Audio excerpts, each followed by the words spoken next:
Il y a la maison, la famille, l'école pour les petits, et il y a ton regard étonné quand les gens te demandent « Où est-il ?» comme on dit d'un marin.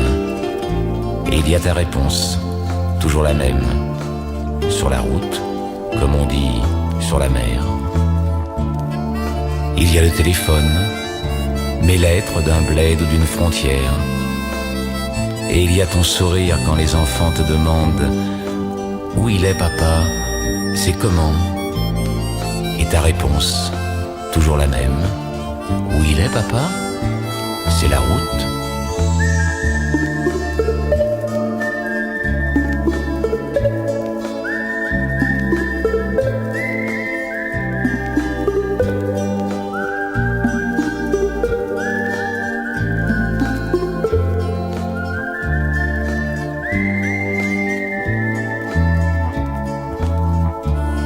Il y a les copains, le relais, les serveuses dont tu n'es pas jalouse.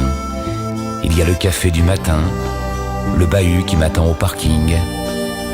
Et il y a tes angoisses de certains soirs, l'oreille collée au transistor, en attendant mon nom et ton prénom. Et puis il y a le vent, le brouillard, le verglas, et tes façons de faire semblant de rien quand tu es sans nouvelles. Il y a les soirs d'hiver, mes nuits dans la couchette que tu m'as arrangée, et il y a notre chambre et ton sommeil solitaire.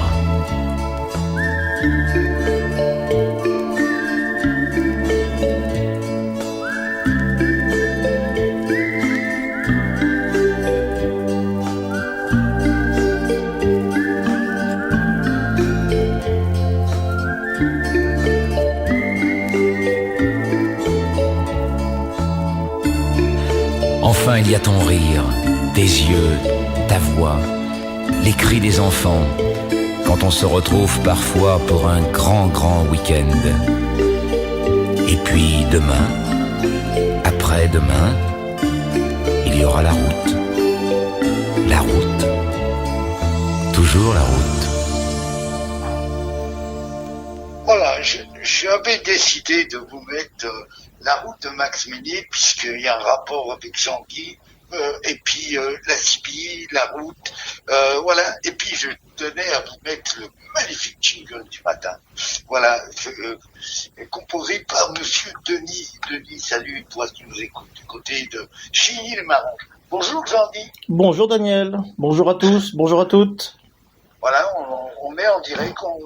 Je te devais une émission, puisque vous devez faire une émission hier soir, mais comme je t'ai dit, je suis parti à l'arrache. Hein, on m'a appelé, Daniel, on a besoin de toi. Ben oui. J'ai pris le volant et je suis parti. Voilà. Puis je t'ai promis que on va la décaler, on va la reporter que aujourd'hui. Voilà. Alors on va commencer. Comment toi t'as connu Max Meignier? Comment t'es venu à la Sibille du coup? Ben merci de m'accueillir déjà sur l'antenne, mais tu me dois rien, Daniel. C'était gentil de m'avoir proposé ça et ça me fait très plaisir d'être là, bien sûr. Ben, écoute, oui, mais bon, quand on promet quelque chose, on le fait. Ben oui, c'est vrai, en général, oui. Alors, Max, en fait, moi, j'ai pas eu le plaisir de le connaître en vrai, mais il a entre guillemets bercé beaucoup de mes soirées d'ado, parce que à cette époque-là, c'était mes années collège, que ce soit pour Les Routiers sont sympas ou ensuite Fréquence Max. C'était les années 80, donc 80, légalisation de la bande FM.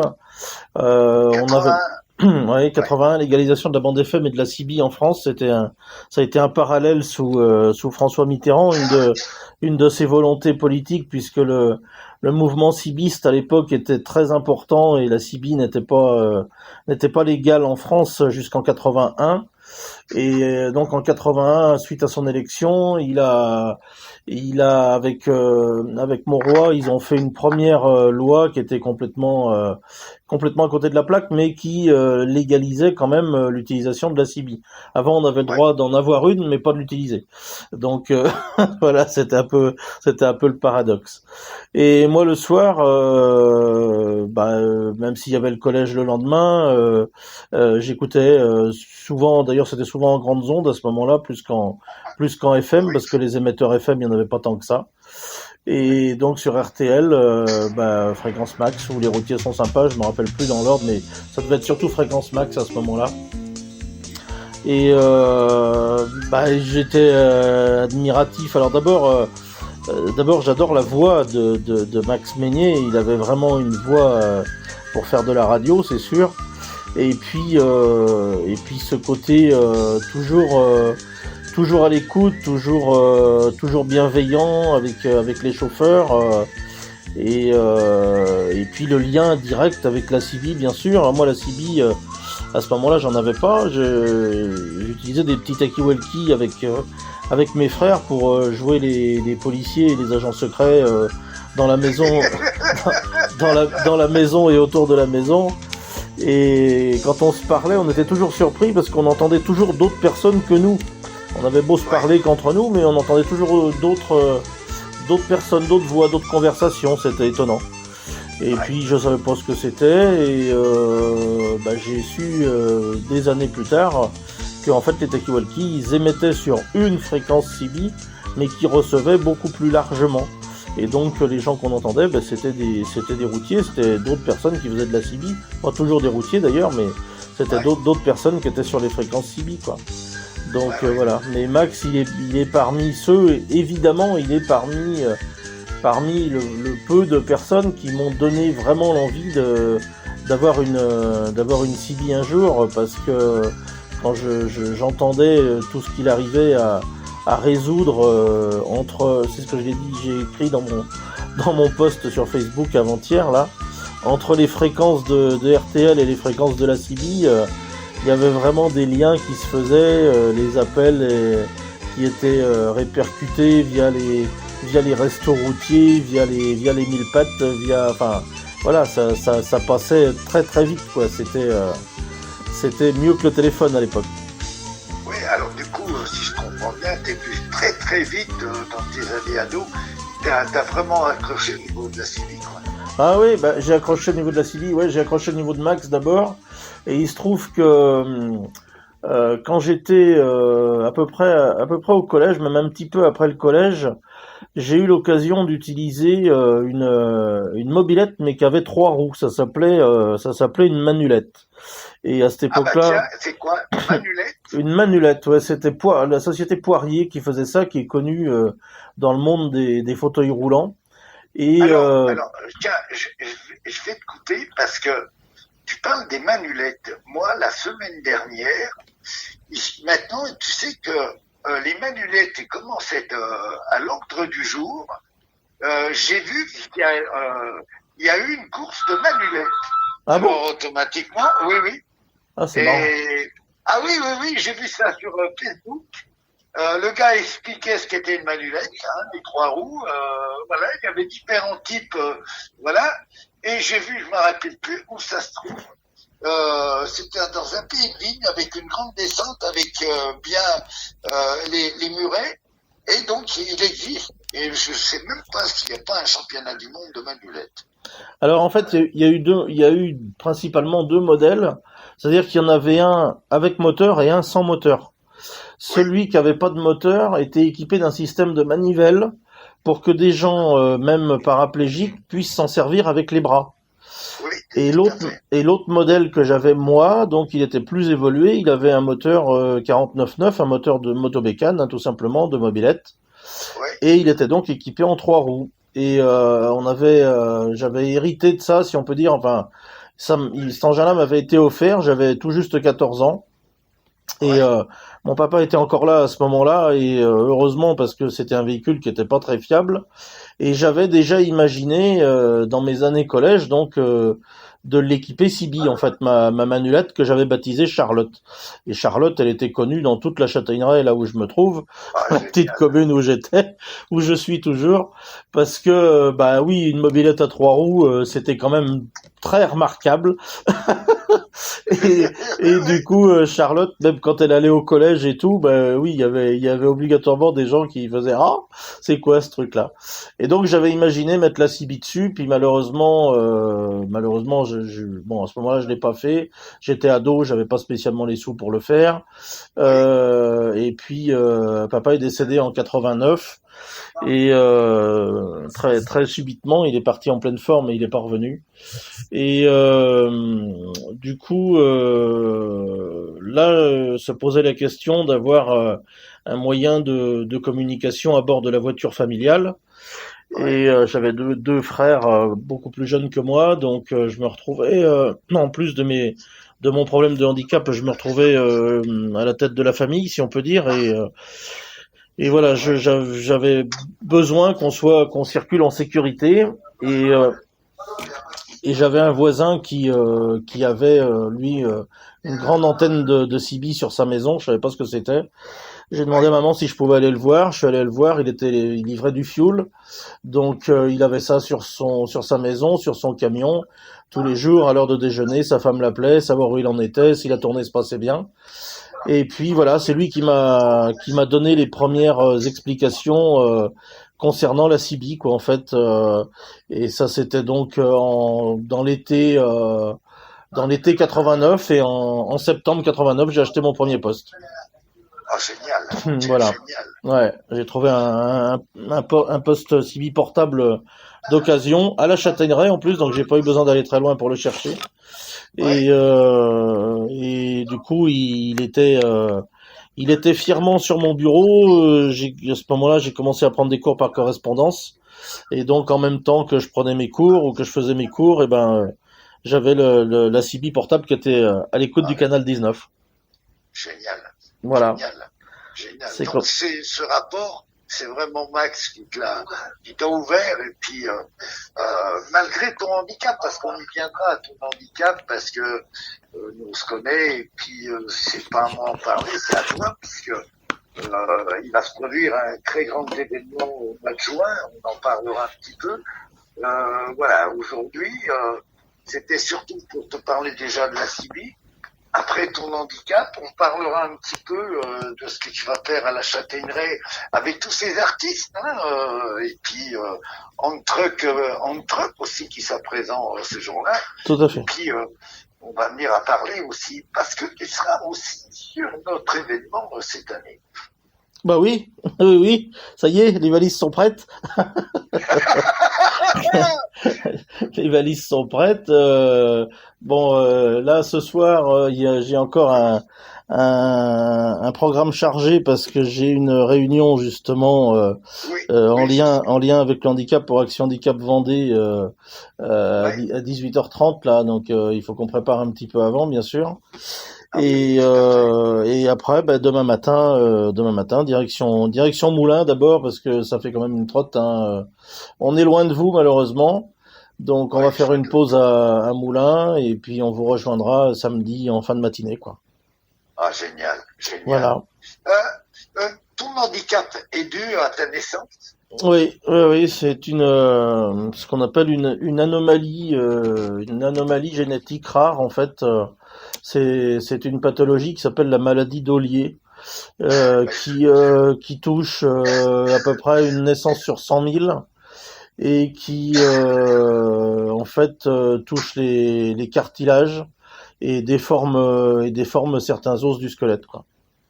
Oui, donc aujourd'hui, on va parler aussi, parce que ça c'est aussi important, parce que maman prend de l'âge, et tu as, à chaque fois que tu vas monter dans la voiture, tu es obligé des deux, et puis qu'on puisse prendre ton scooter pour le mettre complètement dans le coffre de la voiture. Oui, tout à fait, oui, ça devient problématique, c'est-à-dire que, bon, je suis né, en fait, j'avais la jambe gauche qui était plus courte que l'autre de 15 cm.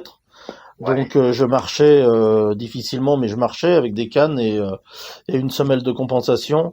Et puis malheureusement en 2020, on m'a détecté une tumeur cancéreuse au niveau du fémur et j'ai été obligé de me faire amputer de la jambe gauche. Donc aujourd'hui, depuis cette période-là, je circule sur un petit scooter électrique parce que j'aurais pu, si j'avais pas de problème aux bras et aux mains, j'aurais pu utiliser un fauteuil roulant manuel comme beaucoup de gens, mais malheureusement je peux pas. Donc ce petit scooter, je l'avais déjà bien avant parce que comme je marchais pas beaucoup, je l'utilisais occasionnellement pour des déplacements un peu plus longs. Mais maintenant c'est mon quotidien, quoi. Je l'utilise tous les jours. Et donc, j'ai une voiture, qui a un break qui permet de le transporter. Mais le problème qu'il y a, c'est que je peux pas le transporter moi-même. Je peux pas le monter dans la voiture moi-même. Et je peux pas le descendre de la voiture moi-même. Alors bon, j'ai repris à conduire après mon opération. Je vis toujours en colocation avec Nancy, qui est bien connue aussi sur la radio des Camionneurs du Cœur. On la salue. Voilà, bien sûr, mais Nancy, elle fait tout ce qu'elle peut elle aussi, mais entre chez nous et chez maman, où je partage ma vie, du coup, il faut toujours qu'il y en ait une des deux qui soit là pour mettre le scooter dans la voiture et le descendre, et je peux plus du tout circuler tout seul, quoi. Ce que je voudrais savoir, moi, au niveau de ton quotidien dans la vie de tous les jours par rapport aux villes, est-ce que tu trouves qu'il y a de l'amélioration parce que vous êtes pas mal de handicap qui ont œuvré aussi pour la sécurité, pour avoir les passages des trottoirs, entrer dans les bus et quoi que ce soit. On pense bien entendu, le handicap, lui, il est aveugle, de notre ami chanteur qui est originaire du côté de Moulins. Ça y est, j'ai mangé son nom. Voilà. Et comment est le quotidien aujourd'hui? Est-ce que tu trouves qu'il y a des améliorations? Est-ce que tu trouves que les municipalités s'investissent dans ce niveau-là? Alors, je pense que tu veux parler de Gilbert Montagnier. Il me semble qu'il est de par là-bas. Voilà. J'ai pas de contact avec lui. Malheureusement, je te dirais malheureusement parce que j'aimerais bien le connaître, j'aimerais bien le rencontrer. Ça se fera peut-être un jour. Alors, pour répondre à ta question, très précisément, je suis très impliqué dans le domaine depuis assez longtemps. Les premières lois sur l'accessibilité sont sorties en 1975. Pour que les bâtiments recevant du public, donc ce qu'on appelle les ERP, les établissements recevant du public, soient faits aux normes d'accessibilité. Et cette loi a été complétée par une autre en 91, qui a été complétée par d'autres en 2005, puisque le président Chirac avait choisi de prendre le handicap comme grande cause nationale.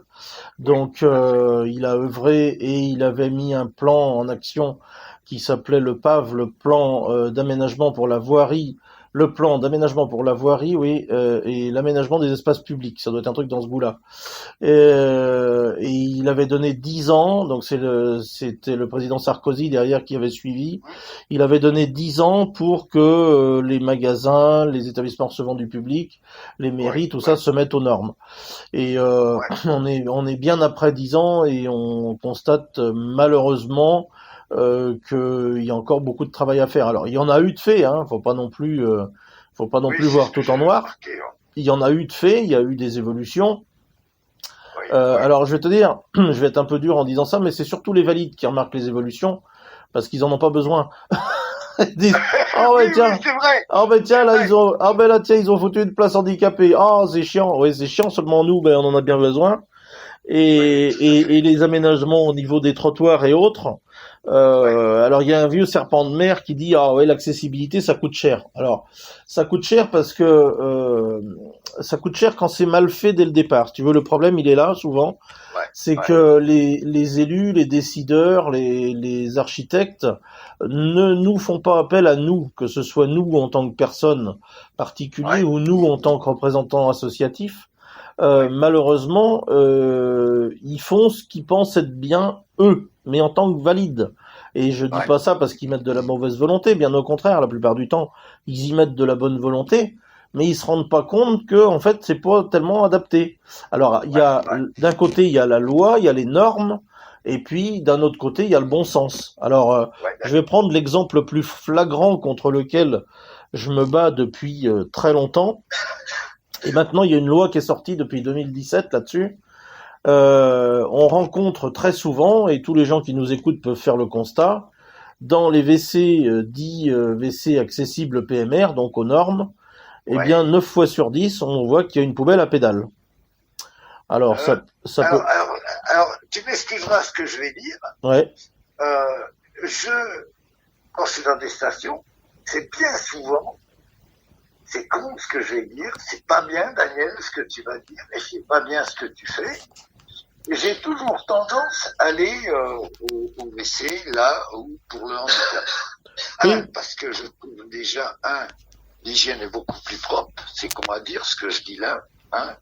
Et puis, on va dire que ça un petit peu à ma hauteur, puisque aussi souvent, et puis il y a la barre pour se relever.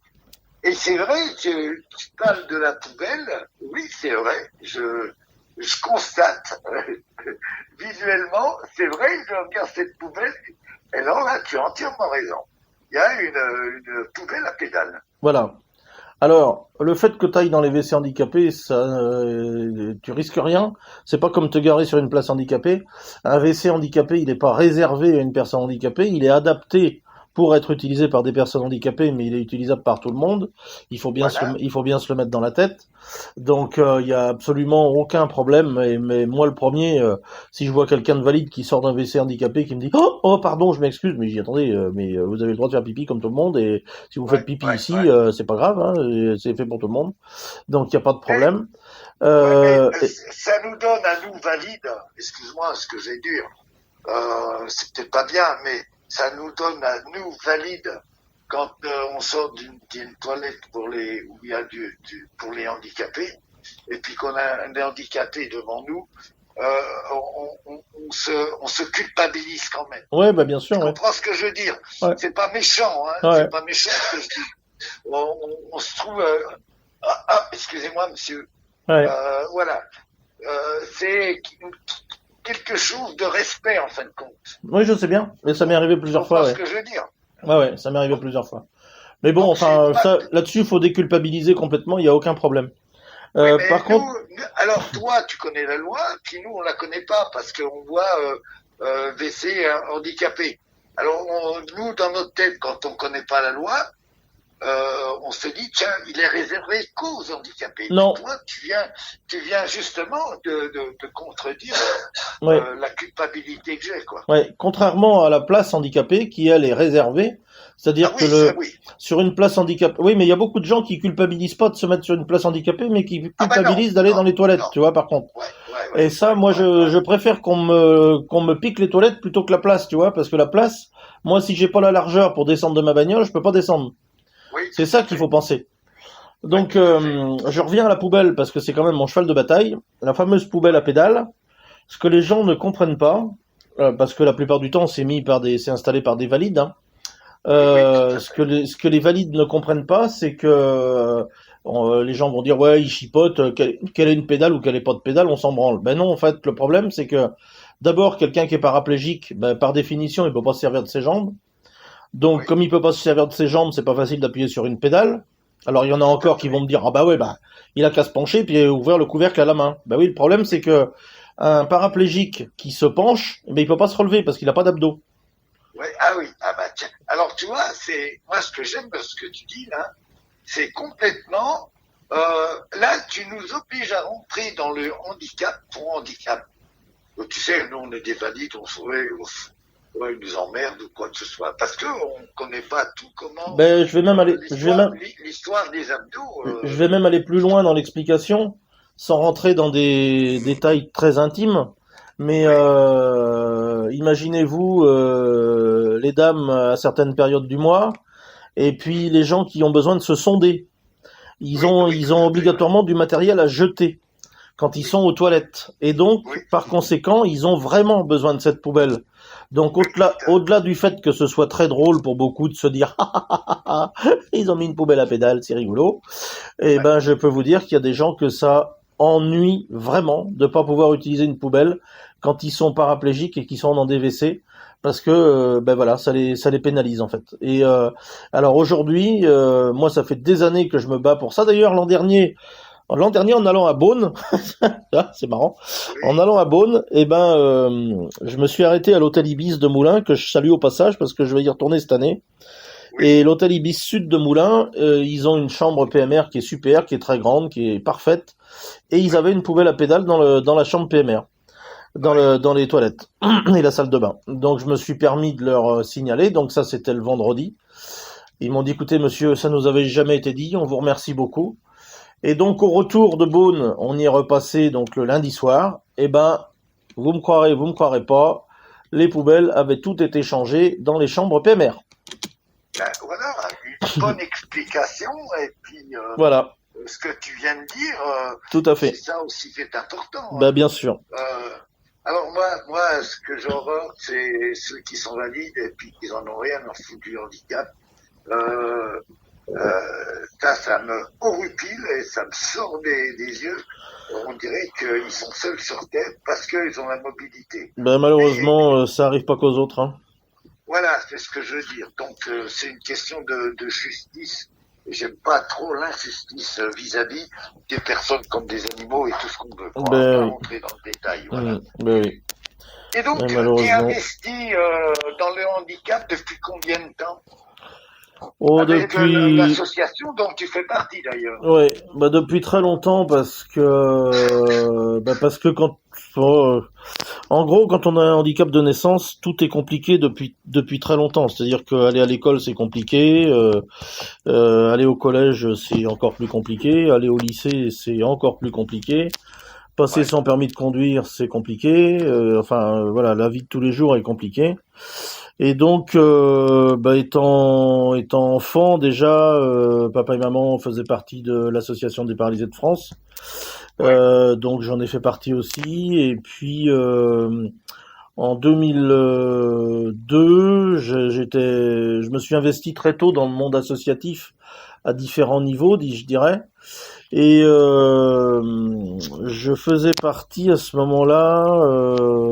J'avais créé une association donc sur la CIBI en 98, Clarisse, qui regroupait quand même pas mal de monde.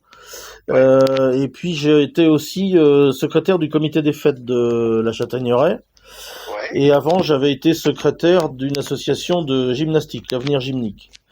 J'ai jamais fait de gym de ma vie, mais ça fait rien, c'est parce que je connaissais bien le président et ça s'était fait comme ça. Il connaissait Ouais. déjà mon intérêt pour l'informatique et tout ça, et il cherchait quelqu'un. Donc voilà, je m'étais investi là-dedans. Et en 2002, il s'est trouvé qu'on était plusieurs personnes à la Châtaigneraie à s'occuper d'associations, à organiser des choses pour le Téléthon. Mais il n'y a pas une des associations en question, ni même le comité des fêtes, qui voulait s'occuper de récupérer les fonds pour les transférer au Téléthon. Donc c'était compliqué parce qu'il y avait différentes entités à droite à gauche. Et nous, on s'est dit que ce serait bien qu'il y ait une seule association qui puisse coordonner tout ça, qui puisse éventuellement être un lien entre les autres et pouvoir récolter les fonds et les faire remonter par le biais d'un contrat Téléthon s'il y avait besoin. Et c'est ainsi qu'est né Action Handicap. Et quand Action Handicap est né pour cette cause-là principalement, moi j'ai insisté sur le fait, les 3 autres personnes qui l'ont créé avec moi étaient valides, et j'ai insisté sur le fait que si on créait une association de personnes handicapées, je souhaitais absolument qu'on intègre l'accessibilité dans la création de l'association, de façon à ce qu'on puisse être un lien entre les personnes en situation de handicap sur le terrain et les élus, les décideurs, pour pouvoir siéger éventuellement dans des commissions, et puis être un lien avec le maire, tout simplement, avec le responsable technique, avec des gens comme ça, qui puissent nous dire quand ils allaient faire des travaux, avant de les faire, etc., que nous, on puisse avoir un rôle de conseiller. Le but, c'est pas de diaboliser, ni de dire vous êtes nuls. Le but, c'est simplement de dire, vous voyez, là, vous feriez une petite pente comme ça, ou là, vous peindriez le nez de marche, on pourrait le voir un peu mieux pour les malvoyants, voilà. S'il faut vraiment, ben, on insiste un peu plus sur la réglementation. Mais la plupart du temps, avec des explications et en prouvant par A plus B que on est plutôt dans le vrai, eh ben les choses bougent. Donc Ah, voilà, alors j'ai fait pendant plusieurs années, j'ai participé à des actions de sensibilisation dans des écoles et des collèges et des lycées avec un ami, enfin avec deux amis en fauteuil roulant. Ça nous a permis d'ailleurs, entre autres, de rencontrer Philippe Croison, tiens, que je salue aussi. Je pense pas qu'il écoute les Camionneurs du Cœur, mais s'il m'entend, je l'embrasse parce que j'avais espéré pouvoir le faire venir le 24 juin. Et malheureusement, il est pas moi je vais dire une chose, il est pas disponible. Jean-Guy. Oui, Oui. On a l'impression qu'on nous écoute pas. Ben, ce matin, j'ai vu que Juline était sur des grandes radios à Paris. oui, j'ai vu Ben, ça, tu oui. vois, ah ouais, ben, tu vois, elle a parlé de nous, elle a parlé des camionneurs du cœur, du Oui, Palais oui, des Congrès. j'ai vu la Ben, publication ce matin. Oui, tout à fait. voilà ce que je veux dire par là. Il y a des grandes oreilles quand même, j'en dis, parce que moi, je suis étonné. C'est dire, franchement, il y a combien de temps? Ça fait 1 an et demi, on va dire, bientôt 2 ans, on va dire, pour le Mans. Hein. Cette année, ça va faire la deuxième année, hein, je crois. C'est ça, hein, Que qu'on s'est rencontrés. ça fait 2 ans, ouais. Voilà. C'est en Donc, ce que je 2021. veux dire, là où je suis étonné, c'est parce que moi, je te connaissais pas avant, jamais j'ai entendu parler de Jean-Guy, puis on a une relation d'amicale, et puis plein de choses. Et puis, je me suis aperçu en 2 ans, le boulot que tu fais, c'est énorme pour le handicap, pour les artistes, pour la CIBI, pour la la radio amateur. Tu es investi dans toutes ces choses-là et je trouve que tu as une évolution, on va dire, fracassante quand même, parce que petit à petit, les gens accrochent, parce que des fois, je vois les bouquins que tu envoies, et je dis, bah tiens, tu vois, ça commence à accrocher, on commence à connaître Jean-Guy. Jean-Guy, voilà. Et ça, moi, je trouve ça magnifique. Bah écoute, moi je fais des choses dans lesquelles je crois, tu sais, quand j'ai pris la décision, parce que ça a été une décision dure à prendre de me faire amputer, on m'a laissé le choix entre partir vers ce pays d'où on revient pas, Oui, ou bien me faire amputer et sans doute pouvoir continuer à faire des choses. oui, Bah, j'ai choisi cette deuxième solution et aujourd'hui, ben voilà, j'ai toujours eu des convictions dans la vie. Il y a des choses dans lesquelles je crois. Si je parle de Sibi, c'est parce que je suis intimement convaincu qu'on est dans un système qui un jour ou l'autre va se casser la gueule, qu'on est devenu dépendant des moyens de communication modernes, des réseaux Internet, des téléphones portables et tout ça, et qu'un jour ou l'autre, s'il y a une coupure de courant, on reviendra à la base, c'est-à-dire qu'on reviendra à la radio, et que la CB, même sans courant, elle fonctionnera avec une batterie et une antenne. oui, tout Je à le fait, dis, oui. je le répète, tout le monde s'en fout, mais ça fait rien, je le répéterai quand même jusqu'à mon dernier souffle. Et je l'explique clairement dans mon bouquin, justement. Et quant au handicap, c'est ma vie. Voilà, j'ai pas commencé hier. Ouais, Aujourd'hui, je suis donc coprésident de l'association Action Handicap Vendée, puisque maintenant, depuis quelques temps, elle s'appelle Action Handicap Vendée, pour lui donner un peu ouais. plus d'envergure et pour ne pas confondre avec Action Handicap France, qui s'est créée après nous, mais qui a repris notre nom. Ah Donc, oui, d'accord. on a décidé de faire vraiment la différence. Ouais, Et chaque petite avancée qu'on obtient en matière d'accessibilité, d'écoute, de fonctionnement et tout ça, bah chaque avancée c'est une petite victoire quoi. Et donc c'est ça qui me fait vibrer et c'est ça qui me fait avancer. Et c'est pas pour Jean-Guy que je le fais. Hein. C'est toujours dans un intérêt général, hein, dans un but commun pour que ça ouais, profite au plus grand nombre, parce qu'en matière d'accessibilité, il faut pas oublier que ça concerne, oui, bien sûr, les gens en fauteuil roulant, mais ça concerne aussi les gens qui sont âgés, ça concerne les gens avec un déambulateur, ça concerne les jeunes mamans ou les futures mamans qui sont enceintes, qui ont des difficultés à se déplacer, ça concerne les jeunes mamans avec des landaus. moi, c'est pour tout ça. Tu vois, il y a quelque temps, on a la Poste qui a changé de place, par exemple. Ils ont été mettre la boîte aux lettres publique au niveau d'escalier, en fait, juste au-dessus d'escalier, alors qu'il y avait un endroit très plat à l'autre bout de la Poste. Et ben, on a réussi à faire déplacer la boîte aux lettres, tu vois. Et moi, j'en suis super content parce que je me dis, bah, peut-être que j'ai évité à des gens de se casser la gueule. Enfin, peut-être qu'on a réussi à éviter aussi à la mairie d'avoir un procès ou à la poste, ou tu vois, parce qu'aujourd'hui les gens sont procéduriers et que obligatoirement il y a des responsables dans ces cas-là. Donc, bah là, le responsable, il a bien fait son job, il a fait déplacer la boîte aux lettres et tout le monde est content. Oui, tout à fait, tout à fait. On va partir un tout petit peu en musique. On va rendre un hommage à une très très grande dame qui nous a quittés ce jeudi, qui avait 83 ans, qui était la gouverneur de la France. C'était Tina Turner. Et puis, donc, on va passer une chanson de Tina Turner. Parce que moi, j'ai adoré cette femme qui était plein de sang, plein de trucs. Et puis, un deuxième artiste qui nous a quittés, ça vient de tomber, c'est Jean-Louis Murat. Ouais, tout à fait, Donc, ouais. on verra. Ouais, Hein? ouais, Ok. tout à fait. Pas de problème, à tout de suite. Allez, on part avec Tina Turner. Et puis, on revient à tes passions. Pas de problème.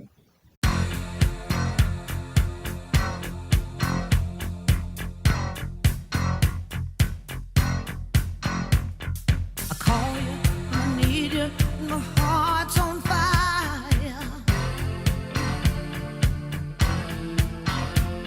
You come to me wild and wild. You come to me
aussi Madame Tina Turner a été Tina Turner pour les plus anciens de mon âge, qu'on a connu dans notre jeunesse, qui était très hippie dans cette période-là. Et là, cette femme a eu une vie pas très facile. Et elle a toujours conservé cette pêche. On va revenir avec Jean-Guy. Est-ce que tu es là, Jean? Mais oui, je suis là, bien sûr, pas de Alors, problème. on va passer à un étage supérieur, puisque au niveau du handicap, puisque tu seras avec nous sur le site du Palais des Congrès de Beaune, et on aura un truck aussi qu'on va interviewer au niveau du camion handicap, parce que ça fait partie entre un handicapé avec Monsieur Boileau, qui va nous expliquer pourquoi il travaille avec Aurélien, qui est aussi un maître d'œuvre de ce camion on truck. Et puis, on va arriver à reparler un petit peu du handicap, et on aura les pompiers de Beaune, puisque eux, c'est pareil, au niveau des accidents, puisque les pompiers, un mec, M. Cordelier, s'occupe aussi des personnes comme toi qui ont eu un handicap suite à un accident de moto, suite à une naissance. Donc, je pense qu'on va faire une très belle émission à ce sujet-là au niveau du handicap avec toi, avec M. Boileau, M. Cordier, parce que je tenais à vous réunir tous les trois et qu'on parle vraiment, malgré que ça va être la fête, malgré on est là pour la joie, vous venez nous accompagner, et puis pour moi c'est aussi important qu'on puisse vous donner la parole sur une émission de radio, soit samedi, dimanche, il n'y a plus qu'à mettre en truc. Maintenant, on va passer, Jean-Guy, parle-nous de cette journée du handicap du 24 juin. Alors, bah écoute, d'abord, ça sera avec grand plaisir, évidemment, de participer à une ou plusieurs émissions sur place à Beaune.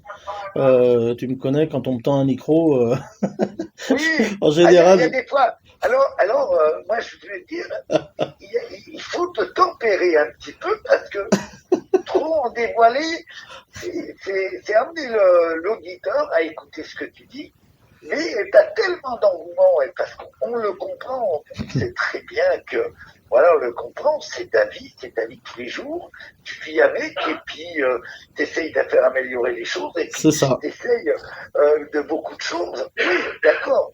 Mais on va en garder de ce côté-là, on va le garder au chaud chez nous, au Palais des Congrès, avec M. Boileau et M. Cordier. Ça sera une émission super sympa. Maintenant, moi, je voudrais que tu me parles du 24 juin. Voilà, parle-moi de cette journée du handicap. Oui, alors, grande journée de sensibilisation au handicap et à l'accessibilité. Ce sera donc le 24 juin dans ma petite ville vendéenne qui s'appelle La Châtaigneraie, qui se trouve à 40 km au sud du Puy du Fou, pour situer un petit peu mieux pour les gens. Et donc, on va avoir pour cette journée-là un ensemble de salles, c'est-à-dire une salle de plain-pied et un amphithéâtre qu'on va occuper tous les deux, ainsi qu'une partie des extérieurs, donc avec une place qui se trouve dans le centre-ville. Tout est à côté. Donc le matin, on va commencer par accueillir les gens avec des stands, des exposants tous en lien avec le monde du handicap, que ce soit des professionnels ou des associations, tout en lien donc avec le handicap à différents niveaux. Ça va être dans la salle. En extérieur, on va avoir des véhicules adaptés à la conduite et au transport de personnes handicapées, plus nos amis donc de Handtruck, David Boireau et toute son équipe, qui vont nous faire des baptêmes de camions toute la journée. 10h30, on va faire un parcours accessibilité en ville, pour montrer aux gens les difficultés qu'on a quand on circule et qu'on a des difficultés pour se déplacer, et pour montrer ce qui est pas bien et donner des solutions pour que ce soit mieux, et pour montrer ce qui est bien et prouver que c'est bien avec des franchissements et tout ça. On pourra montrer, on va avoir des fauteuils qui vont nous être mis à disposition par un fournisseur, donc des valides pourront prendre place dans des fauteuils. On va avoir l'après-midi un ciné-débat sur le thème de l'autisme. Le film est sur ça c'est important. C'est une cause que moi, je suis très à l'écoute des autistes. Il y a une émission que je regarde, ça doit être sur Antenne 2, avec le dimanche soir, c'est les papotins, exactement. Je sais D'accord. pas si tu as déjà vu. Non, non. Et c'est Marc Lavoine, ça fait des années, qui travaille avec ces gens autistes et que maintenant on a vu que à 20h30 le dimanche soir, et ben non, c'était le samedi soir ou dimanche soir, voilà, c'est avec de la housse et un artiste vient de rencontrer les autistes, voilà, et ça s'appelle le Papotin. Et il existe même un journal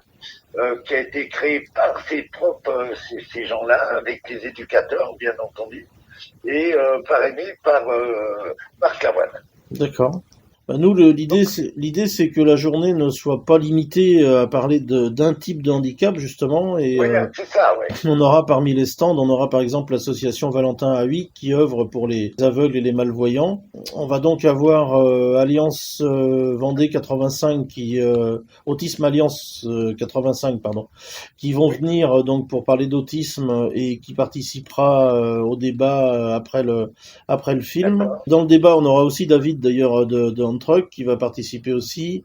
On va aussi avoir quelqu'un de l'ANA, c'est-à-dire l'Agence nationale pour l'aménagement de l'habitat, très important quand on a un handicap, d'avoir une maison qui soit aussi pratique et accessible que possible.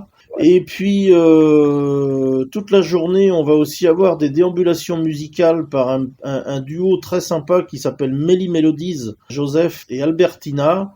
Joseph, il joue du saxo. Ils ont leur sono dans un landau qu'ils emmènent avec eux. Et Albertina, elle est habillée en clown et elle fait des trucs très sympas avec le public, avec les gens. Donc voilà, déambulation toute la journée avec eux. Et le soir, on termine dans l'amphithéâtre. On va attendre pour le soir. Moi, je voulais seulement te poser une question. Oui. Est-ce que le Conseil général et la ville de la Châtaigneraie sont, on va dire, j'aime pas trop le mot sponsor. Est-ce qu'ils vous accompagnent dans vos actions? Alors la ville de la Châtaigneraie, oui. Le conseil départemental, on n'a pas de nouvelles pour l'instant. La ville de la Châtaigneraie, oui, ils ont fait tout ce qu'ils ont pu. Ils nous mettent les salles à disposition.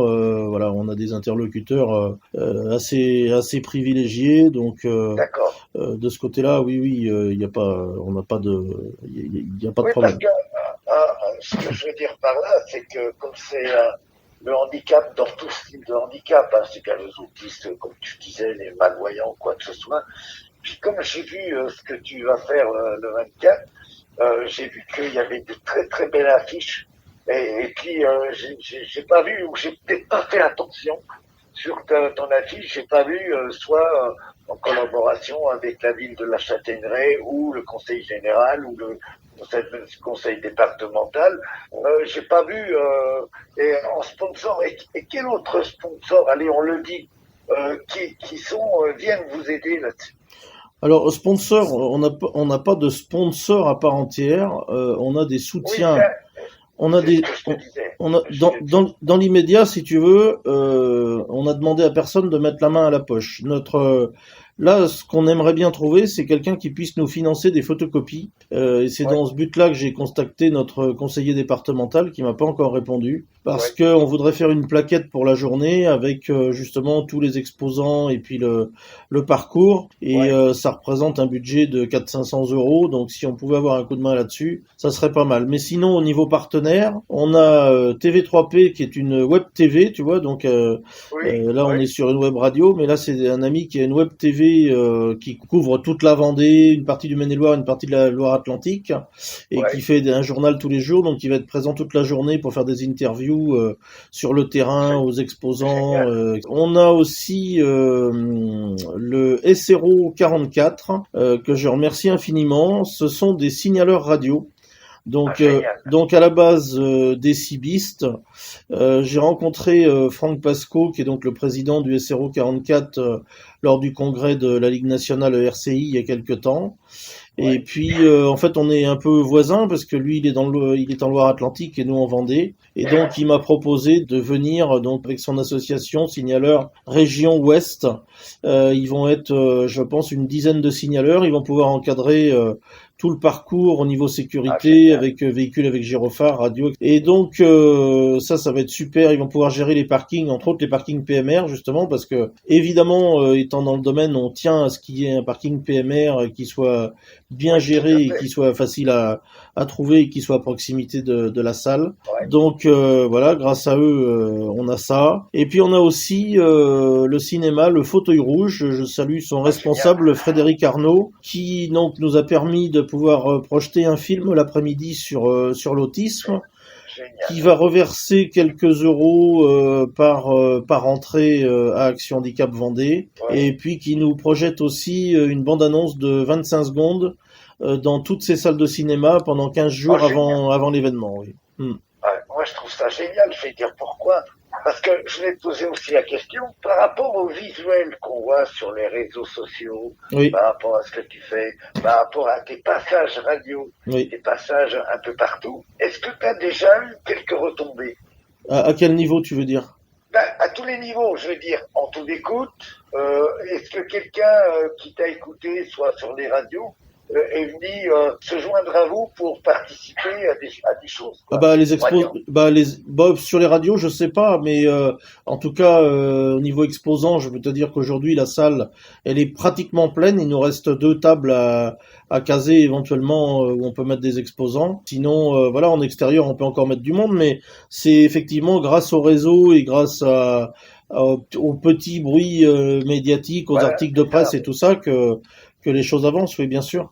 Je pense que quand tu organises quelque chose, et quand tu vois que les salles commencent à être complètes, on va dire, au niveau participation, au niveau, à tous les niveaux, quand tu vois déjà que ta salle est complètement pleine avec les exposants, avec les animations, pour moi, c'est quand même des retombées, quoi. Ah oui, mais c'est ce que je te dis, c'est bien Ouais. sûr, c'est direct, oui, tout à fait. Voilà. Bah oui, Après, ça va être le public. après, on n'a pas, enfin, on essaye d'utiliser au maximum les moyens qui nous sont donnés. Moi, c'est vrai que si demain je pouvais avoir une interview sur un média national, je refuserais pas, quoi, tu vois, ou même régional, évidemment. Mais bon, déjà, voilà, on va avoir, on a déjà eu des articles dans Ouest France, on va en avoir d'autres. Ouais. Là, suite à la réunion de ce soir, il va y en avoir un autre. Puis, peut-être qu'il va y avoir d'autres radios. On aura donc TV3P qui va nous passer un reportage qu'on a déjà enregistré. Il va nous le diffuser là dans le mois. Bon, voilà, on continue notre petit bonhomme de chemin. Et moi, de toute façon, je te dis, quand on me tend un micro, je réponds parce que j'ai bien compris que c'est comme ça qu'on avance. Hein. Donc là. Voilà, l'émission qu'on fait cet après-midi, pour moi, c'est génial, quoi, c'est super. Comme je dis, la radio, c'est vous qui la faites. Moi, je suis que votre obligé. Et moi, ça me fait plaisir de t'avoir. Maintenant, je vais te poser une question, mais est-ce que trop de publicité peut tuer l'événement? Ah non, je pense pas, non, au contraire, parce que c'est quand même, c'est pas un match de foot là, hein, c'est quand même dans un domaine. Alors, je comprends très bien. Tu sais ce que je comprends très bien, mais tu sais que les réseaux sociaux, tout ce que ce que j'ai peur, je me posais la question que trop de visuels dans tous les domaines, je me dis, est-ce que ça peut pas tuer quand même un événement, à ton avis? Je vois pas pourquoi. Enfin, je vois pas ce qui ferait les. Non, parce que on voit souvent comme il y a beaucoup de publicité, et des fois trop de publicité tue la publicité, quoi. Tu comprends? Y a pas. Bon, là, c'est des causes qui sont complètement différents.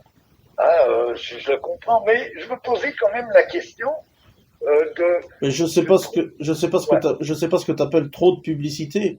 Les seuls supports qu'on a, c'est le blog. C'est le groupe Facebook et la page Facebook dédiée à l'événement. Voilà, donc les gens qui sont pas inscrits dessus ne le voient pas. Et dans l'ensemble, on évite de répéter. On ne fait que, par exemple, pour les exposants, on ajoute au compte-gouttes les exposants qui se rajoutent en les citant. C'est d'ailleurs prévu dans notre fiche d'inscription. Qu'on les cite, qu'on mette leur logo et que voilà, pour qu'ils aient d'éventuels clients qui puissent venir les voir et que les gens puissent se dire tiens, il y aura ça, pourquoi pas, quoi. Ouais, mais bon, je voulais te la poser quand même parce que voilà, ça peut comment dire ça. Moi, je me suis toujours un peu je vois sur certains de trucs, je parle, j'ai dit putain Daniel, t'en fais trop.